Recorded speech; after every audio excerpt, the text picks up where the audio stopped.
About 4 months ago, I was asked for a title for this talk. 4 months ago, I hadn't given any thought to it. And somehow the title, New York to Shanghai, seemed appropriate. But after being informed about the limitations of time for the talk, I decided to use this as my title, 50 Years in 30 Minutes.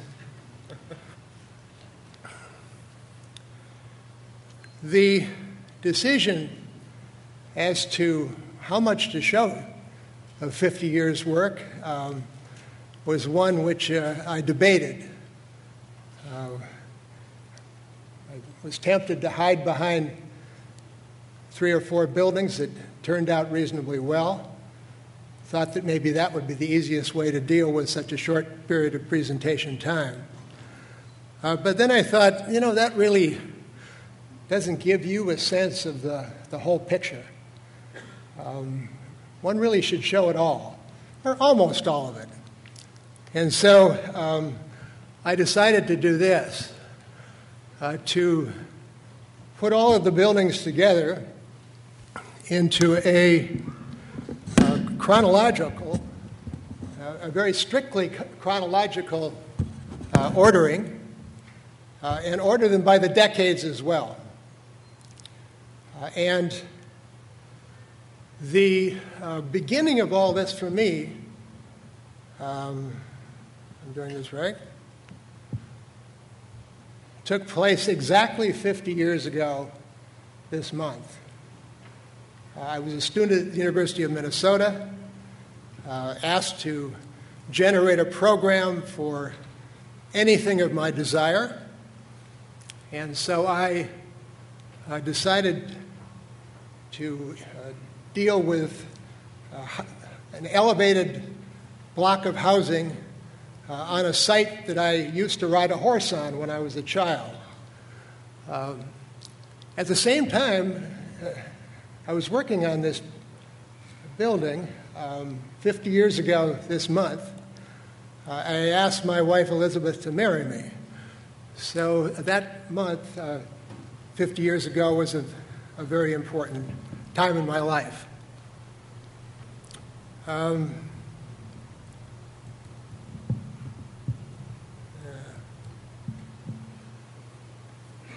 Several years later, about 1967, I joined the offices of IM Pei in New York. And I was asked by IM to join a man who is in the audience today, as a matter of fact, Jan Weymouth, in the design of a tall building for the Polaroid Corporation on Kendall Square in Boston. And so Jan and I worked for a couple of months on this project, developing an exoskeletal diagonally braced structure, which I think one could confidently say looks fairly modern by today's standards. And the biology of the tall building and its sense of integrity as a structural entity was something, is something, of course, that is of great importance in the design of tall buildings. One can hardly think of anything otherwise, particularly being here at IIT. But I realized that the opportunities that we would, or I potentially could have in the design of tall buildings probably would have to deal with a different set of conditions, a set of conditions which were in somewhat more pragmatic in relationship to the nature of the patrons that would be asking us to build for them. The tall building is by its nature insular and autonomous. And if I were to say in a word or in a sentence what my objective for the tall building has been over the last 50 years, it is to bring the tall building into a more social state of existence. And to do so, inevitably the tall building has to be able to gesture, as the human body is capable of gesturing in response to a given set of conditions. And so moving to the first opportunity to design a building in a professional context other than this one at I.M. Pei's office, after we finished this design, Jan and I were both asked to lead the design for the National Gallery with I.M., and I worked on it for 3 years. I.M. worked till its completion, and Jan worked till its completion, and then went off to lead the Louvre project in Paris. But I was asked by Gene Kohn to join him when he was then the president of John Carl Warneke's office. Frankly, next to the decision to marry Elizabeth, that was the best decision of my life. Had I not made that decision, I wouldn't be here talking to you today. But while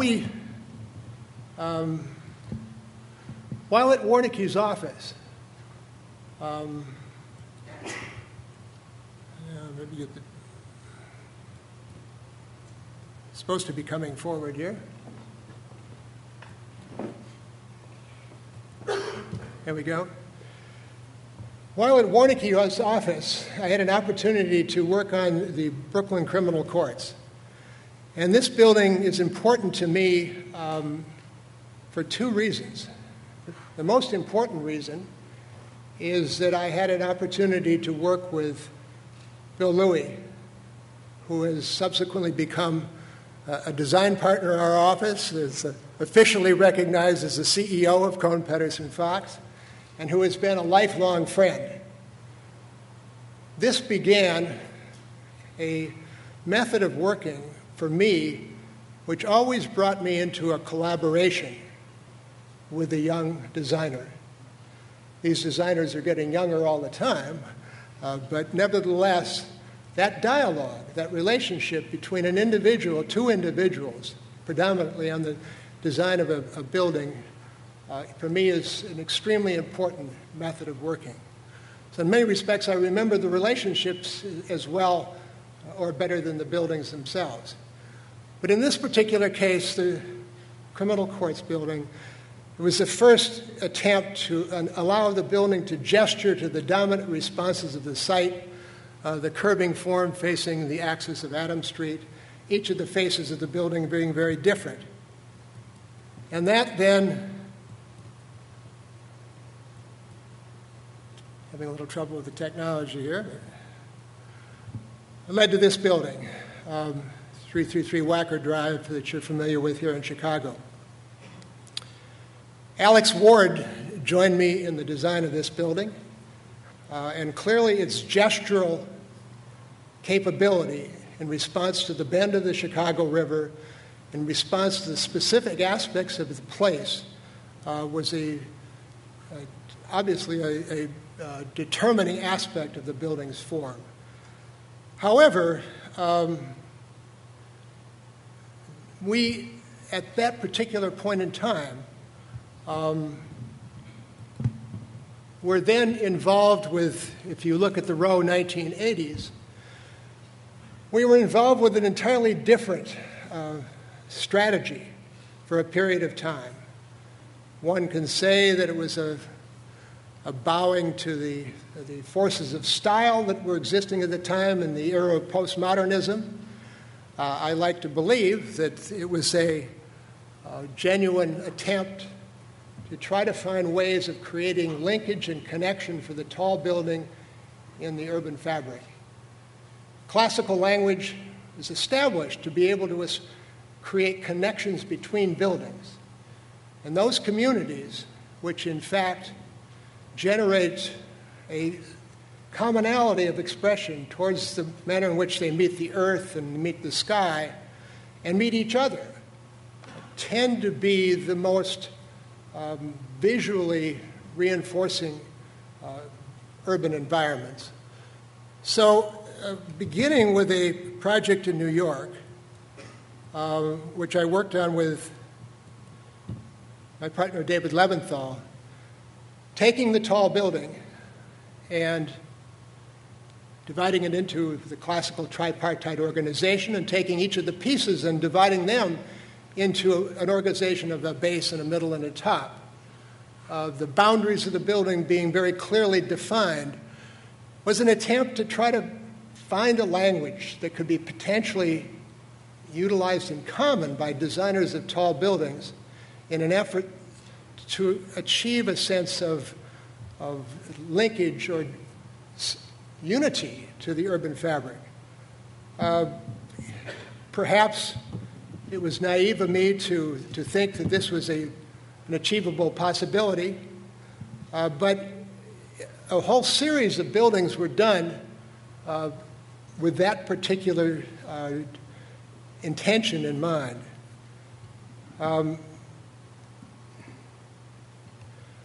This particular direction was abandoned in about 1985.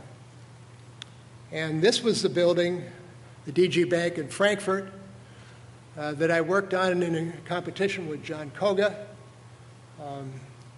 And later Paul King took over the development of the building. This was the first strategy of a series of buildings which I was involved with, which tried to find ways for a building to gesture to a context which had diverse constituency. And the intention was, I call this a building of three parts. The first part being the core, which acts as a skewer or vertical stabilizer, and then the other two parts addressing aspects of the context and their dissimilarities. The stone part, as you see here in this design, addressed the residential community. The curvilinear part gestured towards the old city of Frankfurt and to the commercial community. So the building was trying to address various pressures that took place around it. Following that, with Rick Clark and John Koga, we developed the Montreal IBM headquarters, very much along the same lines or the same strategy of pieces which could gesture to very specific aspects of the context. And finally, a building which was never built, but which I very deeply regret that it wasn't built, with Paul Gates, a building which was designed for Rockefeller Center to be, in a sense, the last building of Rockefeller Center. And it was a building which intended to be able to make a connection to the very well-known vertically striated stone fabric of Rockefeller Center, but at the same time to be able to adjust itself and turn its face, particularly on the upper reaches of it, down towards Times Square. So it was a building then that started to combine a whole series of elements into somewhat of a collage-like composition. But many of the aspects of the language of centering and organization of boundary that we confronted and we dealt with during our more classical period, if you may call it that, were integrated into this newer strategy. And it, for me, was a particularly productive point in time. A building which does something similar, I worked on with Peter Schubert. It's the first Hawaiian bank in Honolulu. Two faces, one face addressing the ocean and the other face addressing the mountains. The face addressing the mountains was of stone. The face addressing the ocean, as you can see, was of glass.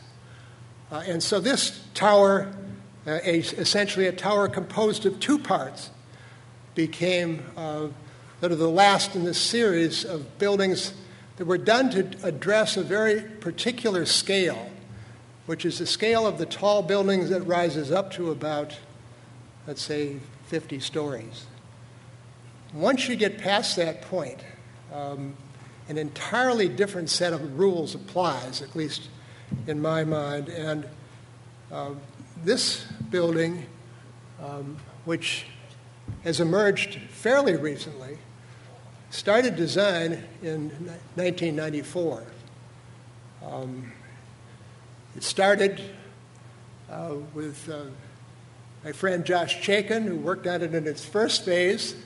Then there was a long hiatus of about 5 years, and then David Malott and Komakabe took the job over.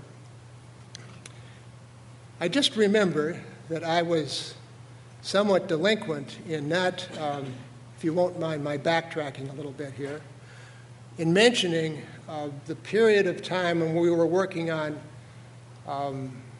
more classically oriented buildings, if you will forgive me here, and the value that that particular period of work had to our office. Number one, we probably received more journalistic attention during that period than any other period of our architectural careers. And the great benefit of that to us was that some extremely talented people came to us. And fortunately for us, those talented people are still here with us today, and it's very important to me that I mention them, because our office is now being led by Paul Katz and Jamie von Klemperer, and these two individuals joined us in the early 1980s as young students and have been with us for the last 30 years, and now are really the leaders of our office. And in addition to that, during this particular period of time, I believe that we developed a capacity to refine buildings that only comes about after an office starts to really mature. And so it was the energy of this incredible group of young people that came into the office at that time and still comes into the office that is extremely important to us and to me. So now, back to Shanghai. This building is, at the time it was designed, was intended to be one of the world's tallest, if not the world's tallest.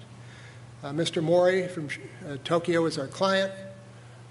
And the challenge here in the visual cacophony of Shanghai, to me, was to build a building of great serenity, but a building that connected specifically to the Chinese culture and connected to this particular place.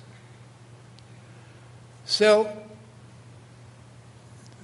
we wanted to design a tall building which dealt with the two fundamental boundaries that contain it, the earth and the sky. The ancient Chinese have artistically represented the earth as a square prism. They represent the sky as a circular disk, and the intersection of these two geometries of the square and the circle are fundamental to a great deal of Chinese art. We have used the intersection of those two figures, the square prism, and the curving and the cutting of the face of the square prism with somewhat of a cosmic arc as the genesis of the building's design. The aperture at the top, the aperture which receives so much attention journalistically, originally a circle and now a trapezoid, is one which is not inherent to the concept of the building itself. Structurally, this building had many fathers, but Les Robertson took this building in its later stages of development, made it taller, made it broader, and yet it put it on the same foundation system that had been initially driven in about 1995. A tremendous accomplishment.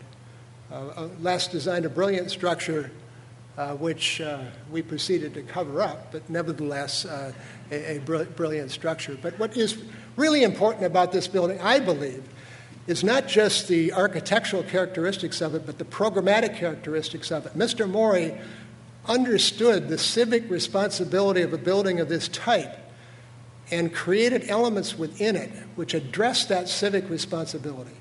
And the success of the upper observation floor is so well documented now that it probably has tried even to talk about it, but it's a tremendous focus, making this building a representation, essentially, of the public realm, more than, in fact, the private realm itself. Having a little trouble with my mouse location here, excuse me. Not a tall building, but an important building for me is the Baruch College vertical campus in New York City. Gabrielle Blackman and Jill Lerner and I worked on this building together. And what is important for me in relationship to the tall building is the fact that this building contains a series of vertically interlocking spaces.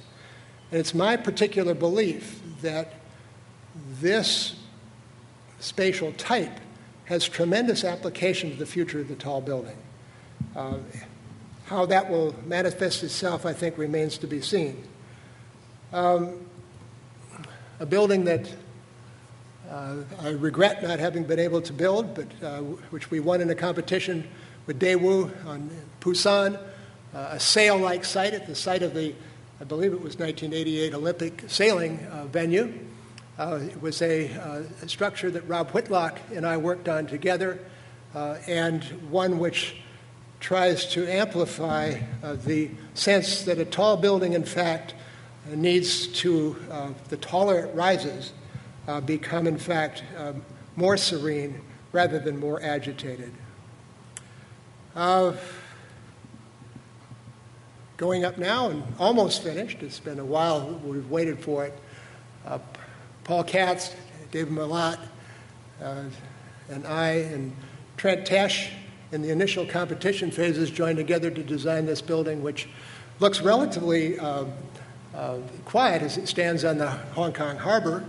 But the real excitement of the building occurs when each of these sheath-like surfaces fold out and become what we call sort of a dragon tail-like as the building sweeps into the context adjacent to the structure.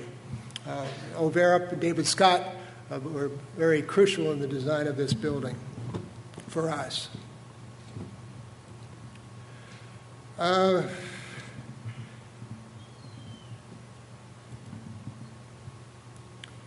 Again, I should mention this is chronological. We're finishing now the Buffalo Criminal Courts building, which Jerry Smith and Trent Tesh and I worked on together, trying to find a way for the tall building to become a real participant in a civic environment such that the building takes on a characteristic that enables it to create sort of a sense of urban celebration.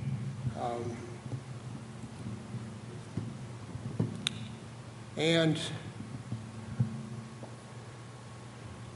everybody does one of these, and we entered the Kingdom Tower competition. Les Robertson helped us with the structure. 1,000 meters high, Saudi Arabia. We designed a series of 3 lens-like forms which were backed up to each other, which allowed for a void between each of the lenses so that the air could pass through the building itself. A structure which obviously achieved great height and we like to believe had a biological sense of itself which generated its language. In Qatar, working on the Kamal building with Komakabe, again, trying to develop a tall building in a way which responds not just to the specific formal responses of its context, but to the language, in a sense, and the character of the place itself. And if I may conclude, a building that we're working on now for Hyundai in Seoul, Korea. It's in the Seoul National Forest. David Malott and I did the competition together, and Andrew Clare and Jinsuk Park are working on the building as designed right now. This is the first opportunity that I personally have had to be able to introduce into the tall building a sense of an internal community spatial organization. This building deals with a series of stacked atria, 12 floors each, The building's footprint is very small, about a little over 2,000 square meters. David Scott, we have been working on a structure which tries to distribute the lateral loads as much as we can to get the footprint as broad as it possibly can by pulling the cores outside of the building itself. And to me, in some sense, it may be that if you remember that first slide that I showed you of the building at I.M. Pei's office with the diagonally braced system and the internal biology of the building being dominant, this is the first time I personally feel that I've been able to, or we've been able to, accomplish a building which makes a meaningful gesture to the city. Is it somewhat of a Y-shaped form which addresses the old city and the new city. And yet at the same time it has the potential for creating an interior sense of community within the tall building, which I believe to be the future of the tall building. And in addition to that, all of this being essentially affected by a biology of structural and spatial organization, which gives to the building a sense of real purity. So from my perspective, it's on a very optimistic note that the 50 years has concluded. So, and there's more to go. So thank you.